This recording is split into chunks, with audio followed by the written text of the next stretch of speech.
This is the Read, Write, and Create podcast, the podcast where you get a bite-sized session of creative writing coaching from me, Lori L. Tharbs. I'm an award-winning author of both fiction and nonfiction, a journalist, and a former college professor. I've spent more than 20 years writing, teaching, and coaching creative writers, so I created this podcast because I want to help as many BIPOC writers as possible get their stories out of their heads and into the world. Are you ready? Let's go. On episode 22 of the podcast, my guest is Ibi Zoboi. Ibi is the New York Times bestselling author of the YA novel American Street, which among other distinctions was a National Book Award finalist. An incredibly multi-talented and diverse author, Ibi also penned the novel Pride, which is a contemporary remix of Jane Austen's Pride and Prejudice, and the middle grade novel My Life as an Ice Cream Sandwich. She is the editor of the anthology Black Enough, Stories of Being Young and Black in America. She also co-authored the Walter Award and L.A. Times Book Prize-winning novel in verse, Punching the Air, written with Exonerated Five member Yusef Salaam. She's written a picture book, The People Remember, which received a Coretta Scott King Honor Award. And her most recent books include Star Child, a biographical constellation of Octavia Estelle Butler, Okoye to the People, which is a Black Panther novel for Marvel, and her latest novel, which I personally just finished reading, called Nigeria Jones. Ibi lives in New Jersey with her husband and their 3 teenage children. On this episode, Ibi shares her unique journey to publishing success, as well as the sacrifices and compromises she's had to make in order to get her foot in the door of the mainstream publishing industry. She shares candidly the real origin story of her debut novel, American Street, and how the new movie, American Fiction, perfectly exemplifies the decisions she's had to make as a Black writer in America. Talking to Ibi felt like talking to an old friend, even though we've never officially met in person. But her honesty and enthusiasm for the craft of writing and storytelling was so wonderful to hear. And her practical approach to publishing should be noted for those of you listening who want to make a career as a fiction writer. Lots of gems and useful advice in this interview, so let's get to it. Welcome to the Read, Write, and Create podcast, Ibi Zoboi. Thank you so much for having me, Lori.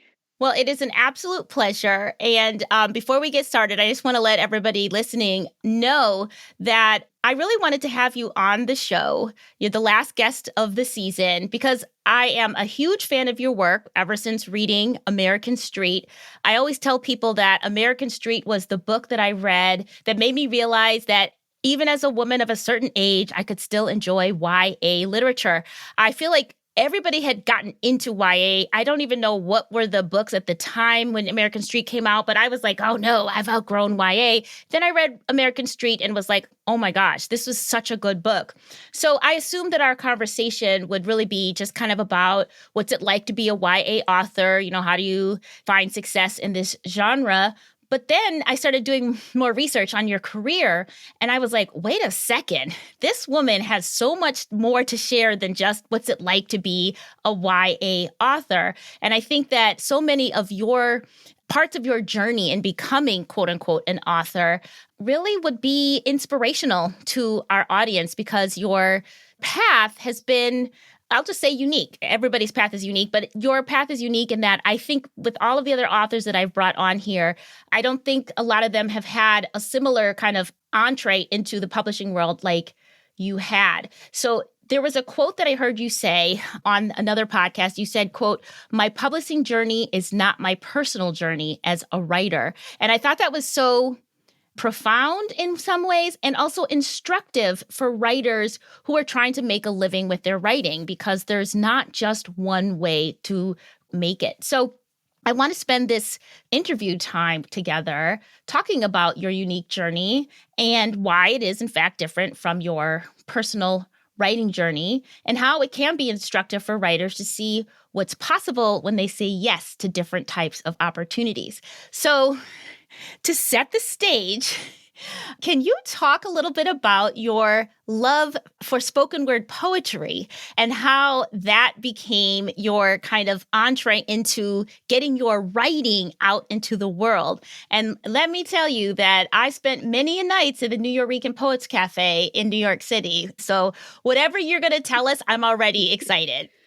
Thank you so much for just getting to know me before asking questions. It kind of lays the groundwork for, I personally want to do a deep dive with you because I do not often get to have these conversations with other Black women writers. So we can get the basic 101 stuff out of the way. And thank you so much for starting with my spoken word journey because it is the foundation for me becoming a writer. I cannot say that I've read books and said, I want to do that. I want to go into publishing. I want to get an agent and I want to get an editor. It started out with finding my voice, literally, and spoken word requires you to write the thing and then perform the thing.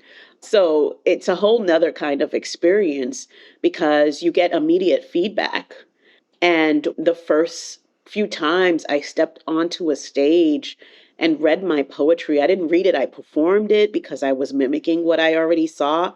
And I got a standing ovation, I got applause, and that is so incredibly validating.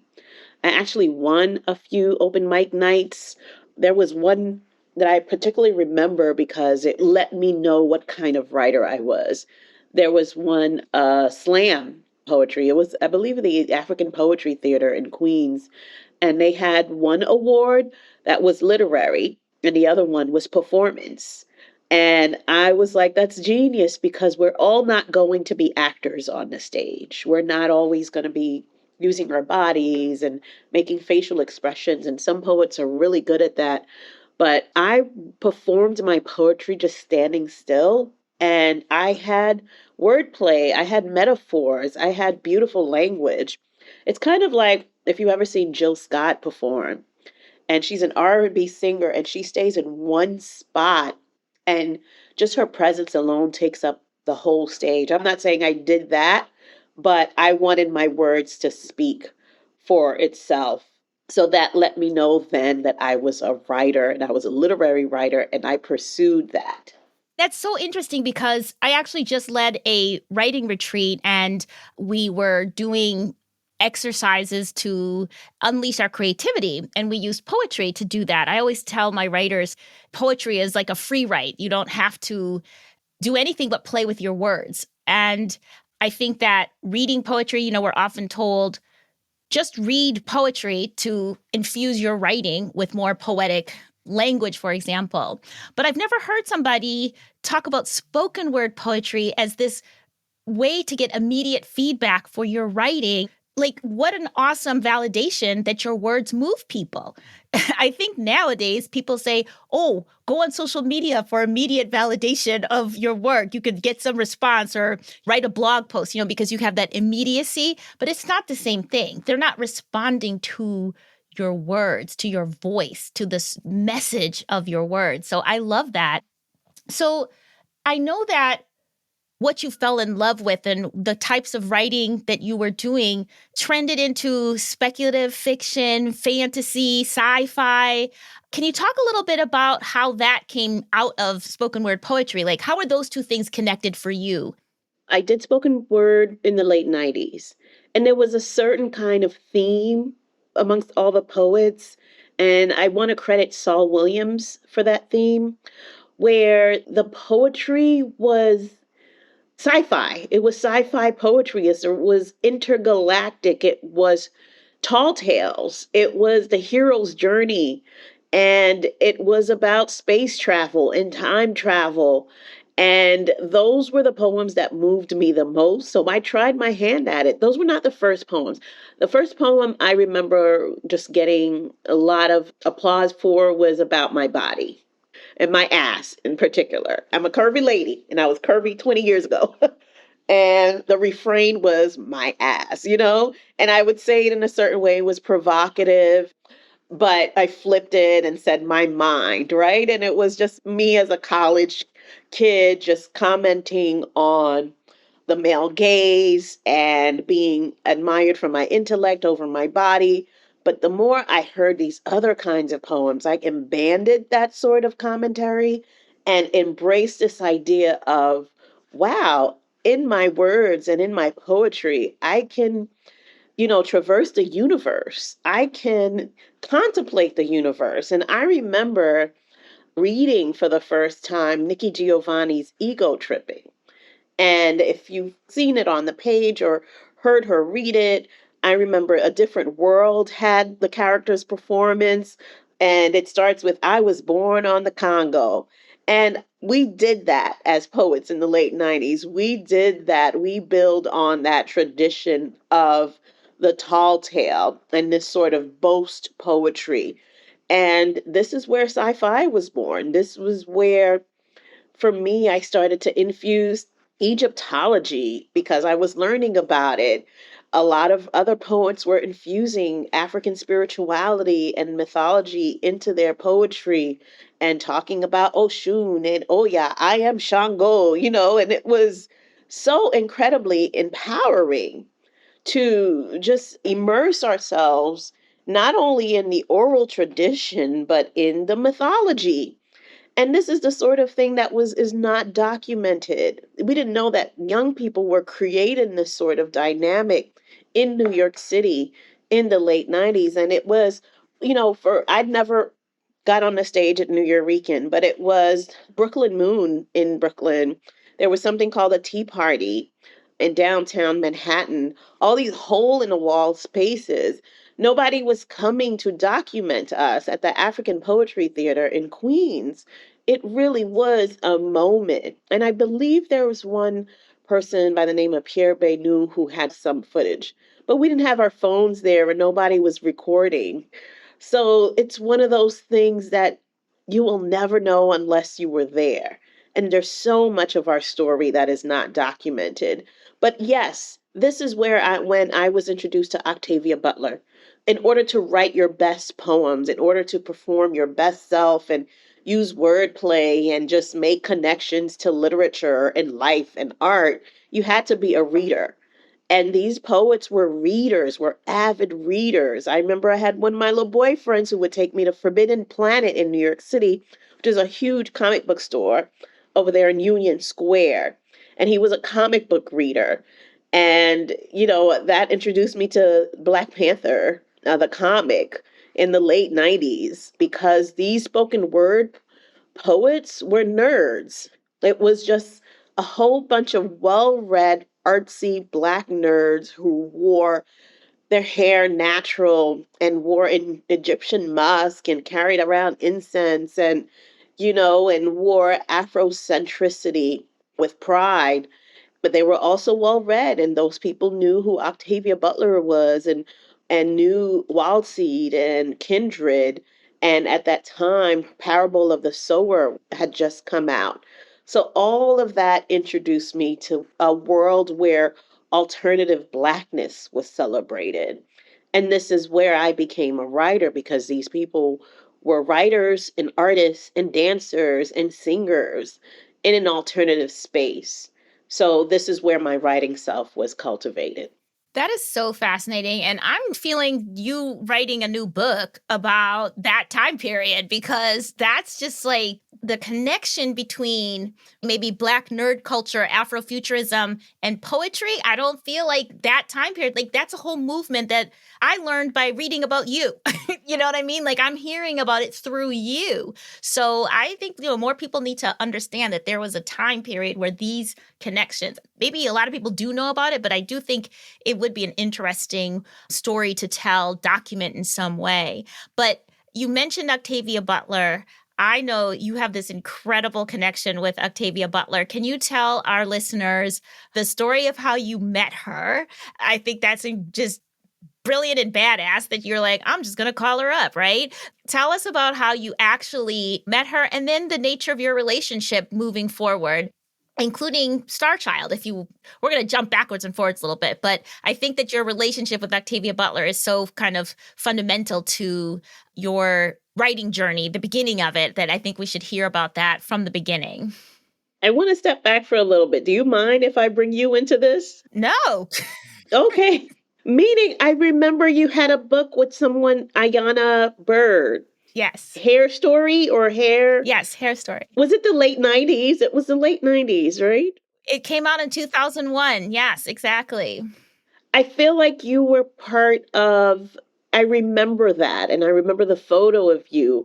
And you both had locks. And it looked like, while you may or may not be in the spoken word scene, but there was an aesthetic during that time, right? If it came out in 2001, you were probably working on it in 99, 2000, or what have you. Absolutely. And I felt like I saw, like, Honey Magazine was a thing too, you know? And it wasn't just like we were a tiny community in Brooklyn or New York City. It was an overall aesthetic that kind of filtered out to media. And we started seeing ourselves reflected in the magazines and in the books being published. And I could name, like, my poet friends were getting published in Catch a Fire and all of that. And Bum Rush to Page were books that were out at that. And in looking for them in the bookstores, I discovered other books too. We had our Afrocentric bookstores in Kuru Books. When I was living with my parents in Queens, the mall had like the regular Walden books, and then there was the Afrocentric bookstore in the other end. And your books were there, and there was like a tiny literary movement. And Octavia Butler's books were there. Edwidge Danticat's books were there, and this is where my world collided. And yes, someone, it was a boyfriend who introduced me to Octavia Butler, gave me actually Parable of the Talents in 2000. It had just come out. And I read it and I found out there was a prequel called Parable of Sower.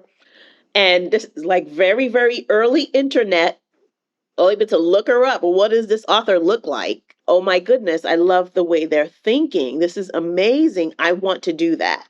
So it wasn't any book. It was more like, I want to do what Octavia Butler is doing. And I remember thinking, I want to do like Edwidge Nanticat and Octavia Butler represent me, you know, and what I want to do with my writing. And I found out that Octavia Butler, I share a birthday with Octavia Butler. She's older. We were exactly 30 years apart, and I felt like a kin spirit, and I called her up. I looked her up. I don't remember. I think it was the Yellow Pages. It had to be the Yellow Pages, or, you know, I knew that she lived in, I believe, Sacramento or Pasadena at the time, and she picked up. And it was just a brief conversation. I said, hey, I would like to be a writer. Well, you know, you got to read and do workshops. And I don't remember her telling me about Clarion, but I found out about Clarion through a woman named Cherie Renee Thomas, who was teaching at the Frederick Douglass Creative Arts Center in New York. There was a creative arts center that was started by a man named Fred Hudson. By that time, he was an older man, and he started that center. And he always told this story because in the 70s, when Roots came out, was about to be a movie because it was a book. When Roots, the movie, was happening, Hollywood was looking for Black script writers, and there were none. They wanted a room full of Black writers to work on Roots, and there were none. And Fred Hudson started the Creative Arts Center to cultivate writers. They needed writers with experience. So in the late 90s, at the very tail end of this hub, I participated in writing workshops, and Frederick Douglass, they had short story workshop, novel writing workshops, screenwriting workshops, and it was in this building, the top floor. They had enough room to hold these long dining tables that could hold about 8 to 10 people, and they hired instructors to come and teach these workshops, instructors with some experience. And we were there. I was there every Friday night, and it was so, so inspiring. And this is when I learned more about other writers. And at the same time, I was taking classes at Hunter College and being in their writing department. And it was, I think, a perfect storm of finding my voice, discovery, finding other writers, books being available. And never, never in that moment, in that time, did I look to white writers. right? It was just a little tiny envelope of Black writers. And I knew that Marie Brown was the agent to go to. And I worked for a year with the folks who put together the Harlem Book Fair around that time. And I met writers. I feel like y'all were there.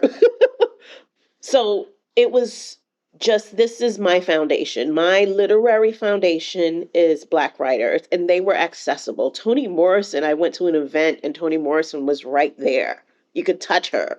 I met Octavia Butler because she was right there at Nkuru Books.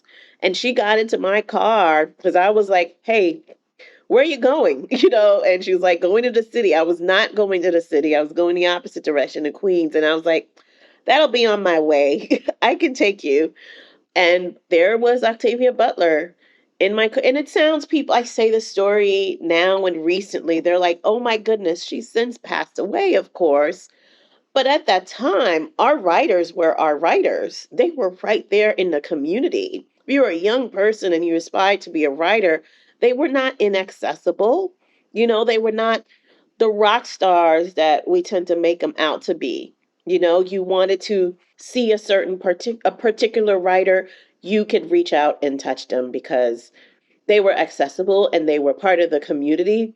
And the way that capitalism worked back then may be a little different from now, where their publishers didn't remove them from the community and put them in this like superstar bubble. You know what I mean? So I met Octavia Butler and I studied with her at Clarion because I applied Clarion West Science Fiction and Fantasy Writers Workshop. And I went because Cherie Renee Thomas, who edited the first anthology for African American speculative fiction, it got published in 2001, I believe. And she had gone to Clarion and she told me I should apply. And I applied, and it was the most diverse class they'd had with three Black women, one of which was Kiini Ibora Salam. And that was like the most diverse class they've had. And Butler had attended Clarion 30 years before I had attended.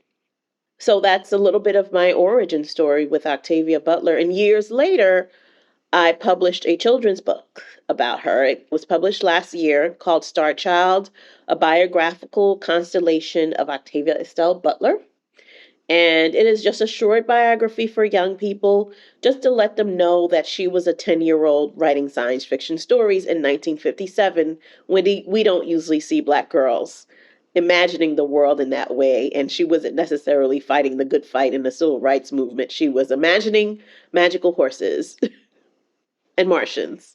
I'm really thinking about what you're saying about writers being accessible. I'm actually in the process of launching a community for BIPOC women writers, a private membership community, just so that you have that support. Think of it as like a support group community. But my goal is really to have seasoned authors as well as emerging writers in there, because I think that is so critical.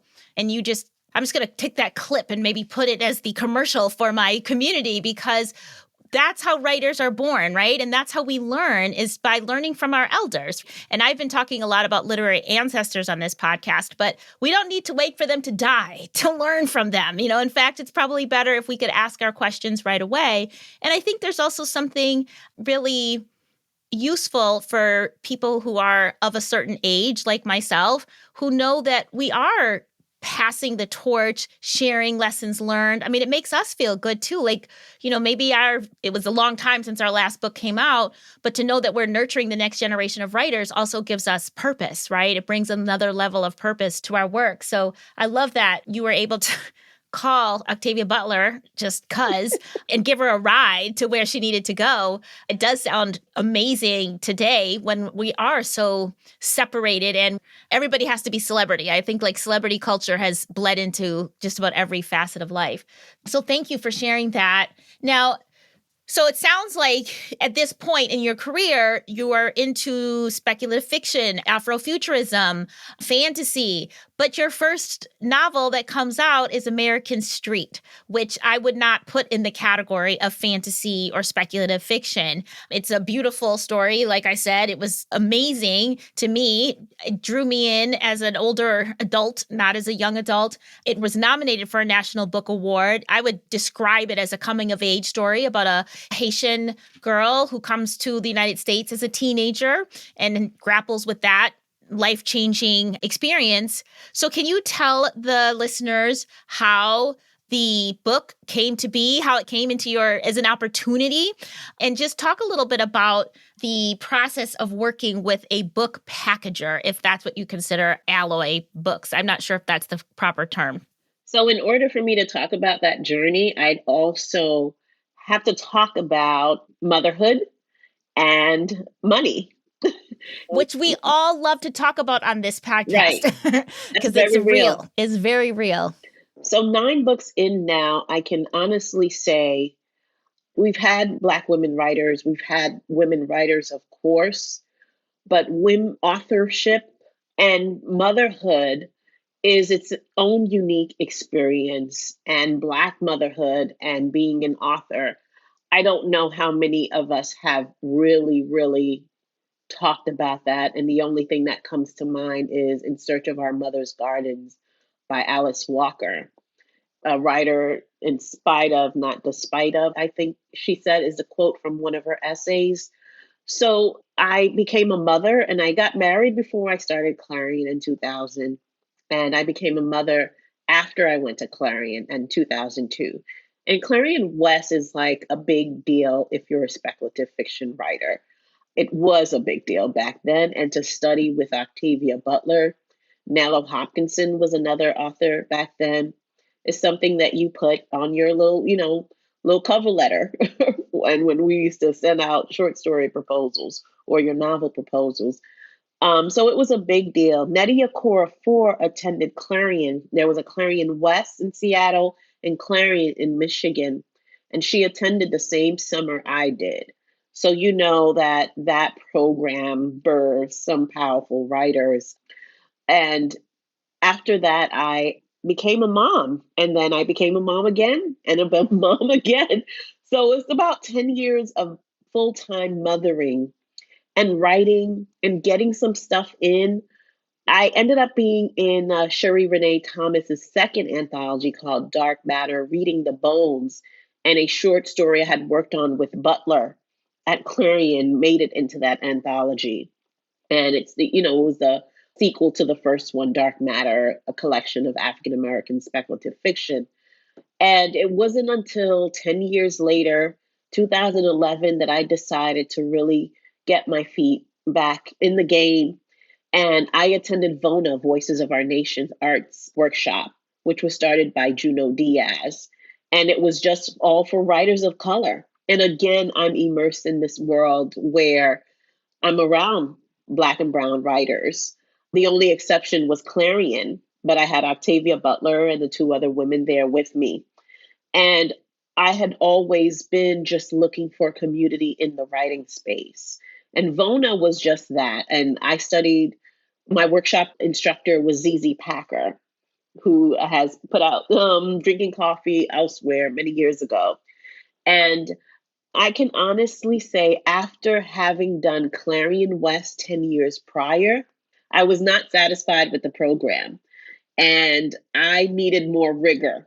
It was just a good time. We had a good time, but I was just like, I need rigor. I need the depth of analyses and the just I need people to just go in and just tear my story up the same way that we did in Clarion West. But we were very nice to each other. We were very kind. And that's not what I was looking for.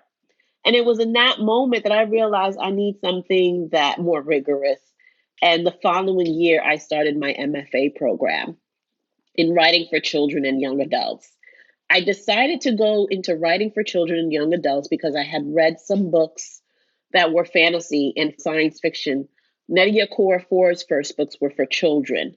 And I realized that there is more room for the imagination in children's books, and they're shorter. And I had been just reading to my children and looking for books for them at that time, reading picture books. And I love the world of children's literature. And I wanted to explore that world from a speculative fiction space. And I had submitted some of my stories back then. I was like submitting to agents, and I was not getting any leeway. I got a lot of positive feedback, but most of it was, we don't know how to market this. And all of them were speculative fiction. I wrote a whole novel about some Black fairies who live in the New York City subway system. I was writing a fantasy book based on Haitian Vodou, which is my culture. And there was no space for that at all. And I can't say for a fact that it was my writing. By the time I got to my MFA program, it wasn't about the writing, it was about the concepts, having to explain what was intrinsically my culture. Spent 2 years in the MFA program. I don't regret it. However, it was a very white space, and I made it work for me. I did not have to do an MFA. I could have just done workshops, but I internalized this idea that my writing wasn't good enough when it wasn't necessarily about my writing. It was about the concepts that I was writing about. And I can honestly say that just going into the workshop and reading other people's work, I'm like, I can do this. What is, what's not working here? And it was what I was writing about, the topics that I was writing about. No one knew what to do with the story of the Sukuya or the Loup-garou, shape-shifting women in Trinidad and Haiti, but they're teenagers, and it's, how are we going to market this? There was no diversity in children's books whatsoever, but there were some people getting published.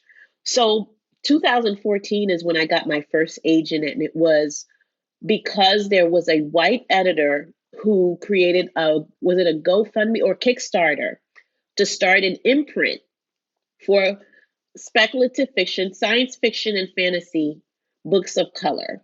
And it was 2 books, TU books, very, very small imprint.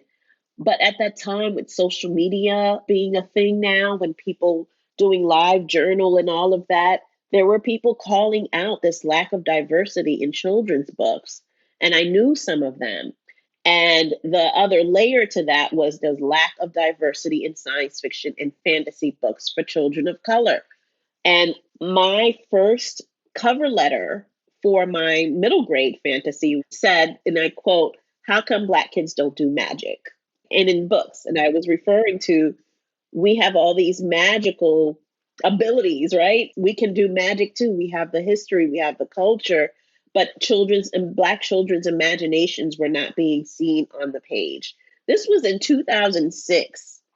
2006 to 2011, I was trying to sell that manuscript. I went to Vona with a speculative fiction manuscript. All my entire MFA program were all speculative fiction stories. My thesis was called Brown Girl in the Ring. And if you're familiar with the Caribbean, it's a song in the Caribbean.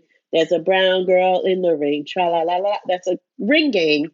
But the idea of the ring would be magical space for Black girls.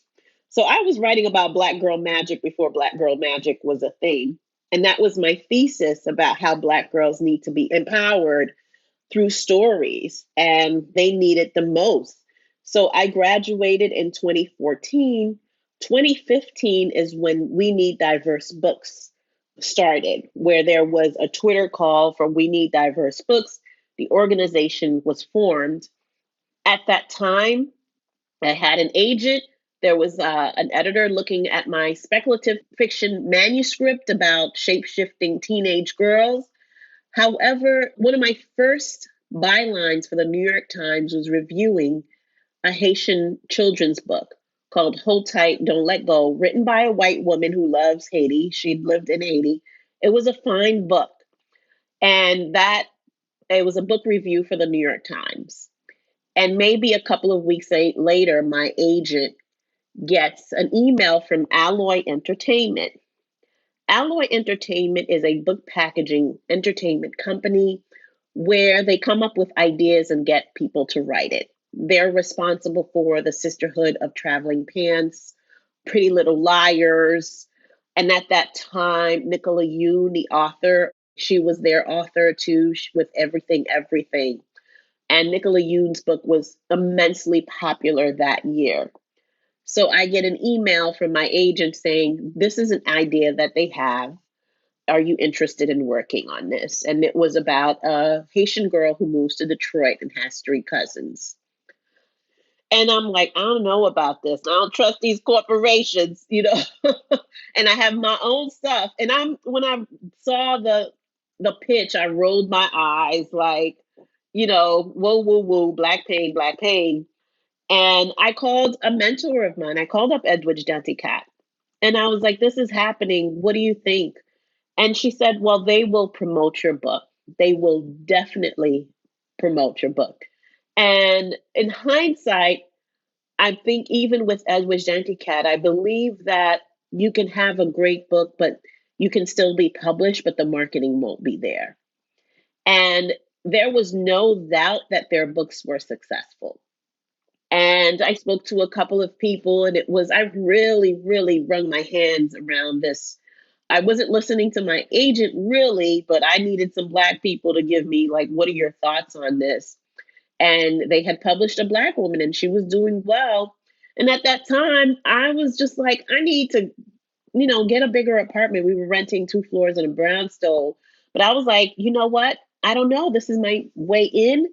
Let me knock this out really quickly. I said, let me knock this book out. Fine, whatever, It ended up being a 2-book deal. I could have pushed for a higher percentage because we pushed for a higher percentage. They said, if we're going to give you that, give us 2 books. But I didn't know any better, and neither did my agent. Because there you get a percentage of whatever. And I was always of the mind of, let me knock this out so I could get to my stories. Before that, I had already sold a story to another editor. That wasn't my first sale. My first book sale was in 2015 to someone who was asking for a middle grade book featuring a quirky Black girl. And they didn't like what I came up with. So I was ready to just put it aside. I was not trying to write about an awkward Black girl. It would have been fun. But the entire time, I think the gist of what I'm saying is trying to find a way into publishing. And it's not as easy as write a book, people love it, and you get published. That's not my story. My story was like, what you want? Like, here, I got this, I got this, I got this, what you want? You don't want speculative fiction? You don't want Vodou? I got this. So it was a matter of, okay, I got pigeonholed into writing an immigrant story because I am Haitian. Up until that point, this is what editors wanted. It's like, well, why are you writing about aliens? You are Haitian, Where's that immigrant story? And here I was with my Haitian book. And I said, I'm going to write this if I could infuse some mythology in there. So in American Street is Papa Legba, which you get the magical realism. I wrote that book in 5 months. In 5 months, because I'm ready to be out. Like, let me knock this out and get to what I want. So I cannot say I am proud of what I've written. At the same time, it is a matter of I have spent money on an MFA. I have invested in this dream of mine. How do I make it a career? Because it can be a career. What of myself am I going to sell to get in through the door? And at that time, I did not know that I was entering into a space where it was about police brutality. Those were the books that came out the same year American Street came out, The Hate You Give and Dear Martin. However, I truly believe that the people asking for this kind of book knew that's what was coming down the line. You know what I mean? They knew that market was coming, and they're like, they want a piece of the pie. And, yes, corporations are made of individuals, but there is always a bottom line. So it's one of those things where this was my personal journey. And I made the decision because I have invested so much time. And it was either I have this MFA and continue to work, like I was working part time or full time or what have you, or I make decisions to make this my full time journey. So American Street is about young people in Detroit and it's hood and it's street and it's drugs and it's violence and it's guns and it's shoot 'em up and it's sex and it's drinking. It's all that in a young adult fiction novel. And I cannot say, honestly, it's been 7 years. If I had the complete control of my career, I would not be writing about that. I would not. And I did it because, you know what? I grew up in New York City in the 90s. I was hood adjacent, but people ate it up. You know, what you laughing at, Lori? Hood adjacent. That's just the thing. You can't go outside. You're in the hood, you're in the house. Well, now I feel bad for telling you I love that book, but it is very interesting. And I think that's. Oh, no. I love it too. Because it's a really good book. And the fact that you turned it out in 5 months also just makes me hate you a little bit. Because you could write the book like, fine, I'll just get it out. And it turns out to be so beautiful and so wonderful and so moving. It gets nominated for a National Book Award. Jeez, sucks to be you. No, but I guess that is not, I did not have you on the show so I could curse you out. But but I want to dig into that just a little bit more because I think it's so, so important what you're saying. And I think it's also so interesting because everything you write is so interesting and different. You didn't say like, okay, I had success with American Street. Let me just keep on writing books like that because that's clearly what people want or what will sell. Because you've done a Black Panther book, you've done a novel in verse, you've done an anthology. So talk to me like how you approach your career so that it is a career and not just if I can't be this one thing, I guess I can't write. Talk to me about how you've approached your career.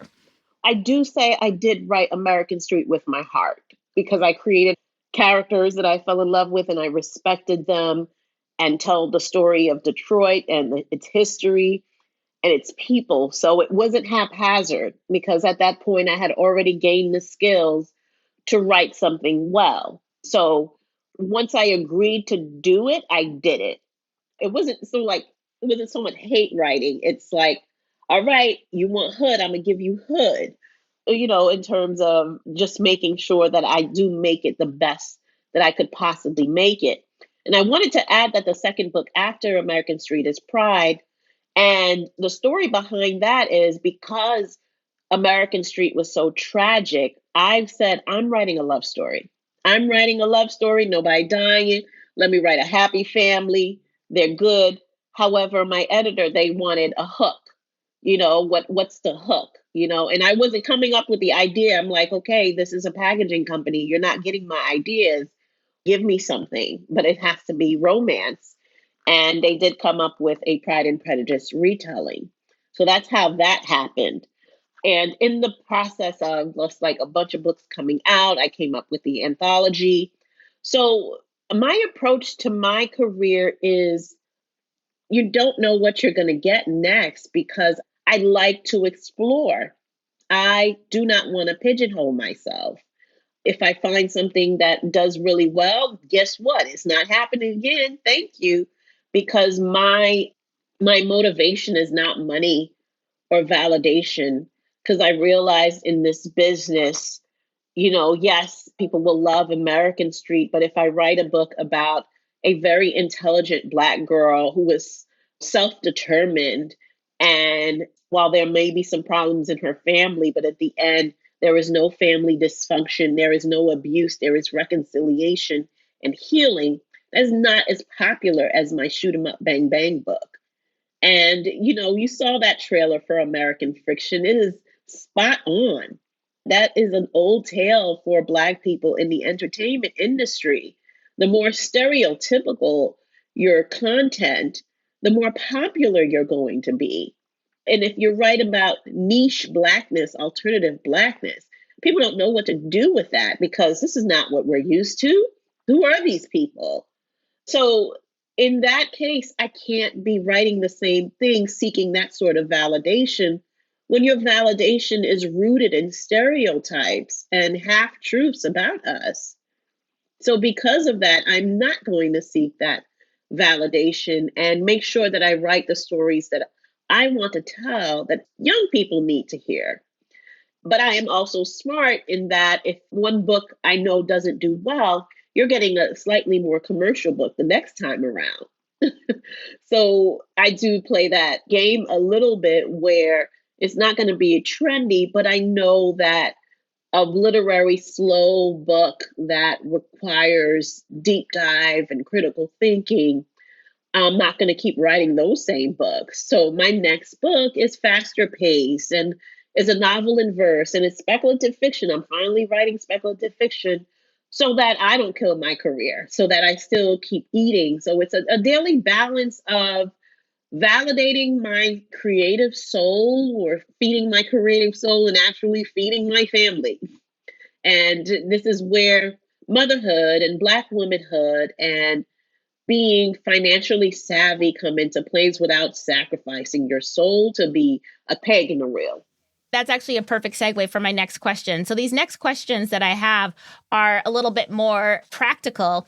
You did mention that you have 3 children, but if I did not calculate incorrectly, you have written 9 books in 6 years, I think. It's something around, I mean, the ratio is more than 1 book a year. So can you tell us a little bit about how you manage your time so that you could do these things? You know, I recently realized, yes, it's 9 books in 8 years. It was about 2 years to get published. So I sold my books in 2015. So I've been writing nonstop for 8 years now while raising 3 children. High school search, I bought a home. The home buying process is its own kind of beast. Being a partner to my husband, being a daughter, being a sister, being a friend. Those are all real roles that take up time and energy. And I have to say, this is getting real too. And I believe there are women of color listening. Weight gain was a real thing because there is no time, very little time for self care. I think in 9 years, I gained about 25, 30 pounds from being a writer, from being so sedentary. Octavia Butler talks about that, where her mother wanted to do sit down work instead of being on her feet because her mother was a domestic worker. And I'm doing sit down work. I'm sitting all the time. And sitting and reading and sitting and writing takes a toll on your health. And the other part of it is the social dynamics of my industry was a steep learning curve for me. And add in social media, it can be a real mind fuck. And I've never really talked about all of this. Dealing with a mother-in-law with dementia. My husband is a Black man and art teacher, so he's a high school teacher and he comes with stuff, tries to hold it in and being supportive in that sense. So all of this takes a toll on the body and mind and soul. And, you know, you got to deal with nonsense too, with the book banning and people having to say something. So all of this, there's so many layers to being a Black woman writer where I can't afford to have books spread out that way. I have to constantly be working because I love it. And 2, it's become my livelihood. There is no time management. It's getting in where you can get in. And there is very little room to breathe because I've designed my life in that way. That's very real. And I hope to continue that conversation within the Read, Write, and Create community, because if we don't talk about healthcare, like taking care of our bodies, particularly as Black and brown women, where we know that we have, a higher sense of chronic illnesses, then we're not doing ourselves any favors. We can't write just because it's a sit down activity doesn't mean we can write if we are in pain, if we're suffering. So thank you for that transparency. So that's a good segue for this almost last question, which is simply, how do you deal with adversity in your writing career? Rejections, bad reviews, not having the time, or having to snatch the time from other places and giving up, other opportunities so that you can get the work done. What's your mindset or approach for the hard part of a writer's life? That's a daily struggle. And I don't know if I could call it a struggle. There are some things that are expected. You expect to get bad reviews. You do not know how well your book will perform. But there are surprising things too. And it's the surprising things that throw me for a loop. And when you don't expect it, it's coming out of left field, that's what I consider adversity. Now, in our industry, it's not something where you start a job and everybody's making a base salary, right? We are independent contractors. And when we sell something and we send it out to editors, they're all going to put a different price tag to it. And the price tag is your advance against royalties. Now, everybody, makes the same royalties, maybe 6% or 10% or what have you, off the sticker price of the book, but advances vary. So you might get a $10,000 advance, and some people get $1 million advance. The difference is how much your publisher is willing to invest in promoting the book, putting it out there, whether they think it's going to be a big book, whether they are investing in you as an author. So that varies. And everybody puts the same amount of love and attention into a book, maybe, relatively speaking. The books that I feel was the hardest to write is not my best-selling book. At the same time, with authors, you have an author putting in their heart and soul into a book, and somebody who blinks, and puts out a book, their book does better. So as a creative, you can't help but notice those differences.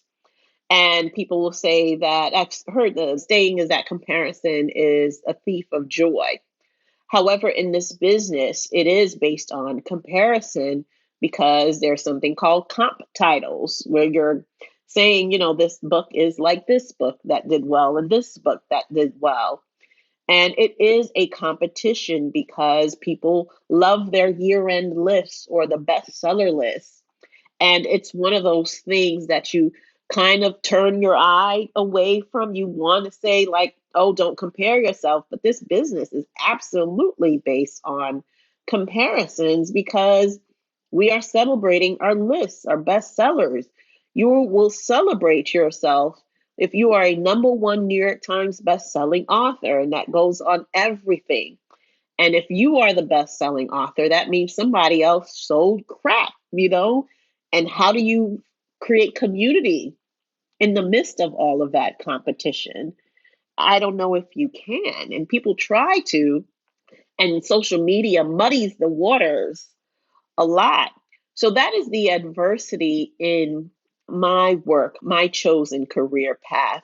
And it's only because I come from a certain perspective. When I describe the spoken word community to you, it was wholesome, it was communal, it was almost socialist because you got on that stage, you're not getting paid. There is a winner, but that winner, like you get audience applause, you're like, this is undeniable.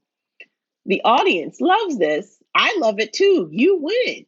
Nobody's putting marketing dollars behind you to put you up there. The people have spoken. So I come from a very kind of kumbaya space, socialist space. I like to think that I am anti-capitalist while participating, while being forced to participate in it.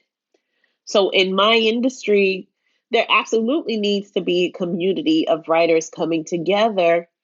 At the same time, you have to be able to talk about, you get more money than I do. How do we create an anti-hierarchical community where we know we are not being compensated the same? Well, we know that, yes, we are creating different types of work, and the white gaze determines what is going to be successful. How do you come together as Black people when you know these are the elements dictating your career, dictating your success in this business? So all these questions I have, and there are only maybe one or two people that I could really, really have a deep dive with about all these questions. Because I believe a lot of us are lost in the sauce, you know? We want that validation. We want that success. And sometimes we really don't interrogate how success and validation are connected to white approval and white gaze. I said a lot. No, that's really good. And I mean, and you're actually, again, I'm just going to take clips of this interview and use it as the commercial for my community, because you're speaking really to the importance of community, particularly for writers of color, and particularly above that, women writers of color, because we do need each other to support one another and not look at that idea that there can only be one of us who's doing this or who's doing that. And also to understand that if we are speaking transparently with one another, we can make bigger noise and potentially create bigger change so that everybody is treated fairly, if you will. All right. So my last question for you, my last real question is simply, what advice, kind of craft advice, would you give to somebody who wanted to write for young people? Many people think, oh, writing for young people would be easier somehow. People have that assumption. Maybe the books can be shorter, or I don't have to do as much work to write a story. What do you think is the secret, if you will, for writing good YA fiction? You know, there is some truth to that, where I can't imagine tackling adult fiction, literary fiction, and putting out one book out a year. I'm not saying that children's literature is easier, but you are writing from the perspective as a young person. And, you know, in writing about 16-year-old, they just worried about their little school things, you know, little family, and you don't bring a mortgage and tax season into the conversation. Not that you have to do that when writing for adults, but it is singular in its attempt to just move the character along in their relatively simple lives, right? relatively, relatively. And not to say that they don't have hard lives. My Nigeria Jones is my latest novel.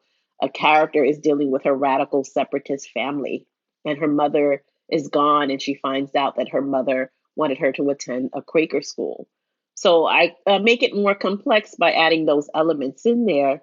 But if I were to tell the story of the mother, it's a whole different novel that requires some more time and energy to talk about a 30, 40-year-old woman who married a Black separatist leader compared to a 16-year-old whose daughter, you know, different story and different headspace. That would be a good book. I actually just finished reading Nigeria Jones. I had like a little bit left. I just finished reading it this morning. And I was, as a 50-something-year-old woman, I was like really intrigued by the mother's story. So it's kind of funny you say that, because it would be a really good story.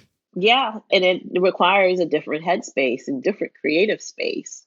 So, you know, my advice to writers wanting to write for young people is that no, it is not any easier. At the same time, you have to strip your story down to the bare bones of human emotion. Young people are all about the feels, the feels, the feels. Yes, they can be shorter, and they should be shorter because of readers' attention spans right now. But your skill at crafting a concise and clear sentence, concise and clear story has to be top notch. There's the young adult novel, there's the middle grade, and then there is the picture book. Not easy. Yes, shorter. Yes, maybe the storylines are a bit simpler, but it's not easier at the sentence level or at the plot level, because it's not easy for me to be my age and constantly have to refer back to being 16 and angsty and horny and just insecure. I got to tap into all those emotions every time I step into the page.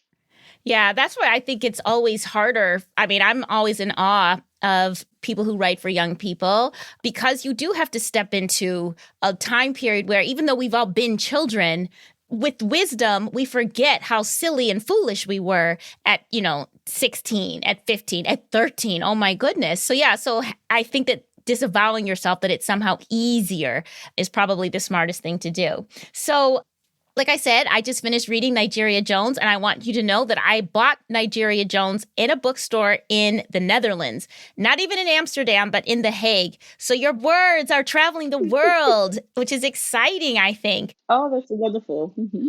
So what's next? Are we already working on book number 10? I feel like you probably have book 10, 11, and 12 already planned out, but can you give us a hint what might be next for you? That's true. Book 10, 11, and 12 and 13 are happening at the same time. And they're not all novels. That's the thing to remember. They're not all novels.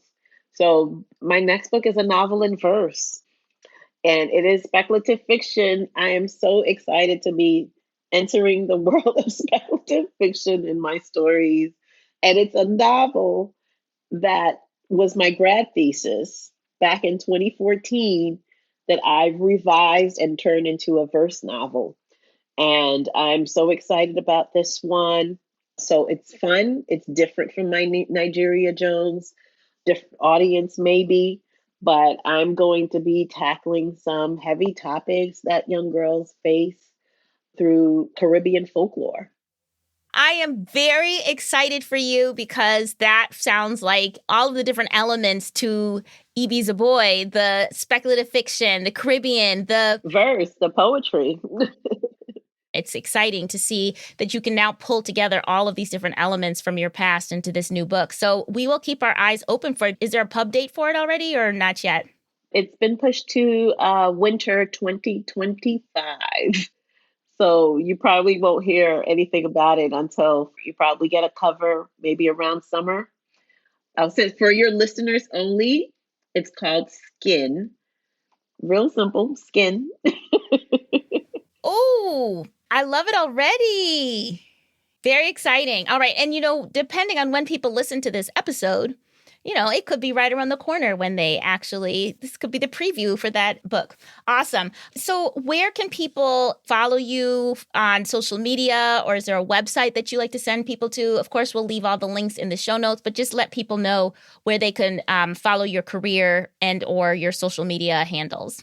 I'm only on Instagram and Facebook. I have an author page on Facebook, Instagram at Ibi Zoboi. My website is ibizoboi.com. or ibizoboi.net. And soon I am thinking of starting a Substack. I feel like I need something a little more than what social media is offering right now. So I am thinking, I did used to write essays. I'm thinking about it, but I don't know if it should be on a platform or on my website. So by the time the listeners hear this, maybe I would have made my decision about that. Awesome. Well, if you do make a decision, let me know, and I'll be certain to promote it throughout the Read, Write, and Create community. Ibi, thank you so much for being with me today on the Read, Write, and Create podcast. Thank you so much, Lori. Thank you for having me.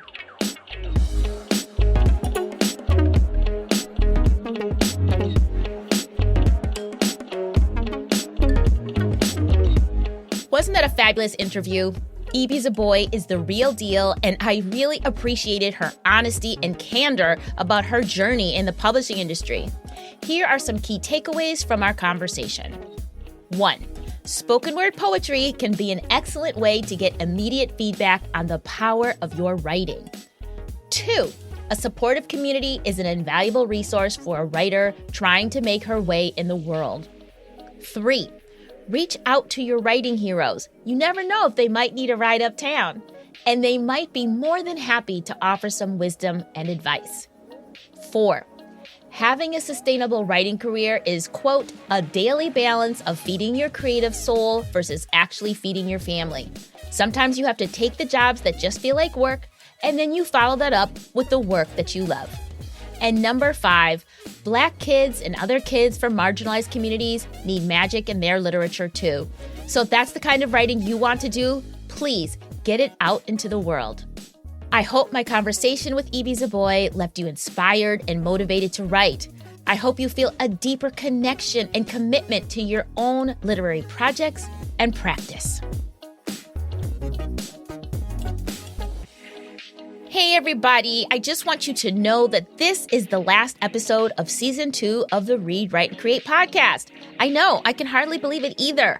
We've had some great episodes. We've had some great guests.